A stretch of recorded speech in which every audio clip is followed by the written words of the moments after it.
अस्सलाम वालेकुम नाज़रीन। पिछले कुछ दिनों से जो है एक क्राइम टुडे न्यूज़ और मेरे इसको लेकर एक कोशिश की जा रही है कि कहीं ना कहीं क्राइम टुडे की आवाज़ को दबाने की कोशिश की जा रही है और हक़ायक़ जो बोला जाता है उसको दबाने की कोशिश की जा रही है। लेकिन सच को जितना भी दबाएं वो जो है आवाज़ और बुलंद होकर निकलती है। यही वाक़या हो रहा है।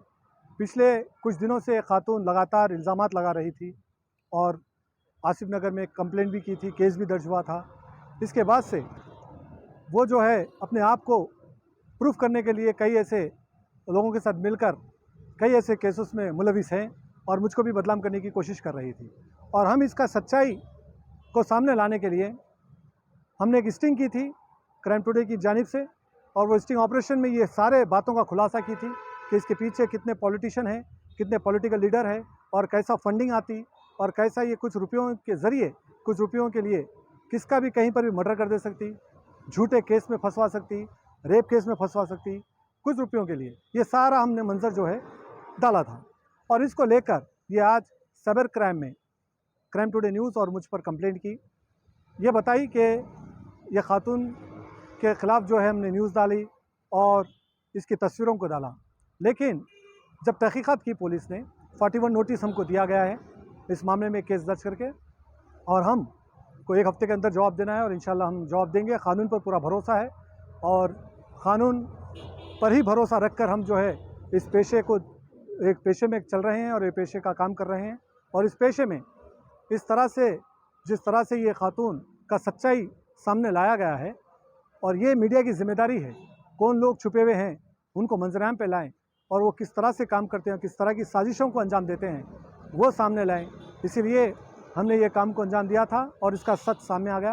वो सारी चीज़ें हमने पुलिस के सामने रखी और उन्होंने भी सारी चीज़ों को देखा और तहकीक़ात कर रहे हैं और बहुत जल्द हम भी जो है इनके ख़िलाफ़ कार्रवाई करेंगे। जो लोग अब वीडियो के ज़रिए या फिर तस्वीरात के ज़रिए जो भी काम करेंगे उनके ख़िलाफ़ यकीनन कानूनी कार्रवाई होगी। हमारा कंप्लेंट कल जाएगा और वो कल कंप्लेंट लेने के लिए तैयार हुए हैं और हम उम्मीद करते हैं जो ये पेशा है, ये पेशा मोतबर पेशा है और ये पेशे को बदनाम करने की कुछ दलाल किस्म के, ब्रोकर किस्म के लोग ये काम को अंजाम दे रहे हैं।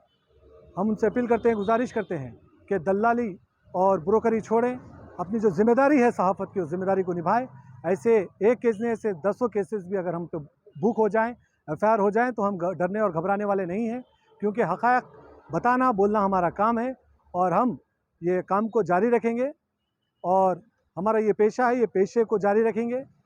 और हम शुक्रगुज़ार हूँ वो पुलिस डिपार्टमेंट का जिन्होंने सारे तहक़ीक़ की और तमाम मेरी टीम का और लीगल टीम का जो मेरे साथ रहे और वो सारे पुलिस ऑफिसरों का जिन्होंने के सामने हकीकत पेश आई।